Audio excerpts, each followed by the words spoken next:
बिस्मिल्लाहिर्रहमानिर्रहीम। Dear third year, जैसा कि हमारे रिवीजन में अब हम लोग पास पेपर्स जो हैं वो रिवाइज़ कर रहे हैं, उनकी तैयारी कर रहे हैं। तो इनमें से कुछ क्वेश्चंस आप लोगों की तरफ से रिक्वेस्ट आई थी कि आपको थोड़े समझा दिए जाएं, दोबारा करवा दिए जाएं।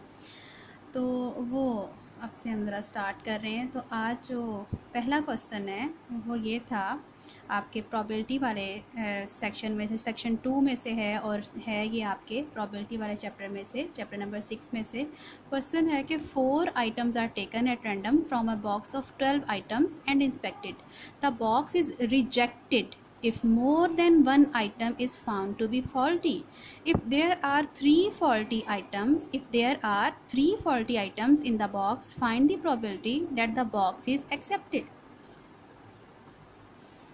अब हमें फाइंड आउट करनी है प्रोबेबिलिटी कि बॉक्स जो है वो एक्सेप्ट होगा, और एक्सेप्टेंस के लिए क्या शर्त उसने बताई है। उसने बताया कि बॉक्स रिजेक्ट हो जाएगा अगर if more than one item is found to be faulty. अगर टोटल 12 आइटम्स जिनमें से 3 जो हैं वो फॉल्टी आइटम्स हैं, अगर इंस्पेक्शन की गई है 4 आइटम्स की, अगर इंस्पेक्शन जो कि 4 आइटम्स की गई है उनमें से एक या उससे एक से ज़्यादा इफ़ मोर देन वन, एक से ज़्यादा आइटम्स फॉल्टी निकल आए तो बॉक्स रिजेक्ट हो जाएगा। तो अगर एक से ज़्यादा फॉल्टी ना हुए, यानी 1 या 0 फॉल्टी निकल आए, तो फिर बॉक्स जो है वो एक्सेप्ट हो जाएगा। ठीक है, हमने फाइंड आउट करनी है प्रोबेबिलिटी कि द बॉक्स इज़ एक्सेप्टेड। अब सॉल्यूशन की तरफ आते हैं। सबसे पहले हम लोग अच्छे तरीके से उसको लिख लेते हैं कि हमें गिवन क्या है। हमें गिवन है कि टोटल आइटम्स कितने हैं, 12 आइटम्स हैं, ये हमने लिख लिया।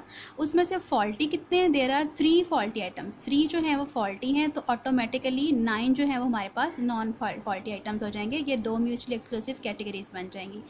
कितने आइटम्स इंस्पेक्ट हुए हैं, चूज़ हुए हैं, सैम्पल साइज़ हमारे पास क्या है, नंबर ऑफ़ आइटम्स इंस्पेक्टेड जो है वो हमारे पास 4 हैं। बिल्कुल स्टार्ट में हमें गिवन है 4 items are taken, so 4 select हुए हैं, जिसका मतलब है कि हमारे पास टोटल सैम्पल स्पेस में कितने सैम्पल पॉइंट्स जो हैं वो टोटल हमारे पास पॉसिबल होंगे।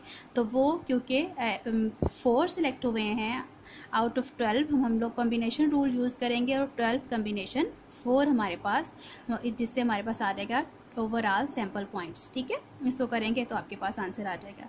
अब हमें फाइंड आउट करनी है probability the box is accepted. Box accept होगा, जैसे कि मैं पहले बता चुकी हूँ, जबकि इफ़ 1 और 0 आइटम्स आर फाउंड फॉल्टी। ठीक है, अगर या तो एक भी आइटम फॉल्टी ना हो, या फिर एक ज़्यादा से ज़्यादा एक आइटम फॉल्टी हो, तब भी बॉक्स जो है वो एक्सेप्ट हो जाएगा। अदरवाइज़ एक से ज़्यादा फॉल्टी आइटम फाउंड होने अगर निकल आया तो फिर बॉक्स जो है वो रिजेक्ट हो जाएगा। So we have to find out the probability of 0 और 1 faulty items. So probability of box is accepted will be equals to probability box has no faulty items, और की जगह हमें पता है हम लोग प्लस फिर यूज़ करेंगे, और बॉक्स हैज़ 1 फॉल्टी आइटम।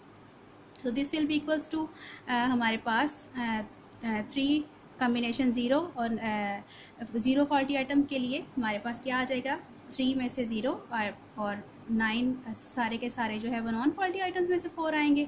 और इसी तरह से यहाँ पे हमारे पास 1 फॉल्टी आइटम के लिए 3 में से 1, और बाकी जो है 4 में से 3 जो है वो हमारे पास 9 में से आ जाएंगे। ठीक है, और फिर ओवरऑल 12 कॉम्बिनेशन 4 जो है वो नीचे हमारे पास डिवाइज़र में आएगा। ठीक है, और आगे से फिर आप लोग इसको कैलकुलेटर से सॉल्व कर लें, you will get the required probability.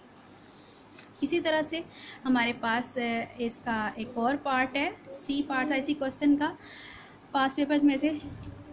इसमें हमारे पास क्या है, इसमें हमें गिवन है कि 3 horses A, B and C are in a race. A is twice as likely to win as B and B is thrice as likely to win as C. What is the probability that A or B wins?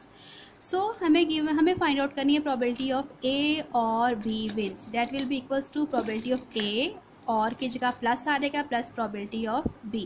दोनों win नहीं कर सकते हम लोगों ने, यहाँ just A या B win की प्रोबेबिलिटी फाइंड आउट करनी है। ठीक है, सो प्रोबेबिलिटी ऑफ A किसके इक्वल है, प्रोबेबिलिटी ऑफ B किसके इक्वल है, इनका हमें पता होगा कि इनकी वैल्यूज़ किसके इक्वल हैं, तभी हम ये फाइंड आउट कर सकेंगे।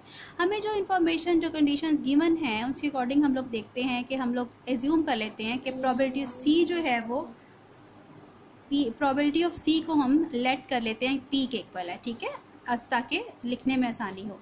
अब हमें गिवन है कि बी की probability B is thrice as likely to win as C. Probability of B 3 times probability of C के इक्वल है। तो probability of C को हमने P एज्यूम किया है तो ये इक्वल आ जाएगा 3P के। फिर probability of A जो है A is twice as likely to win as B.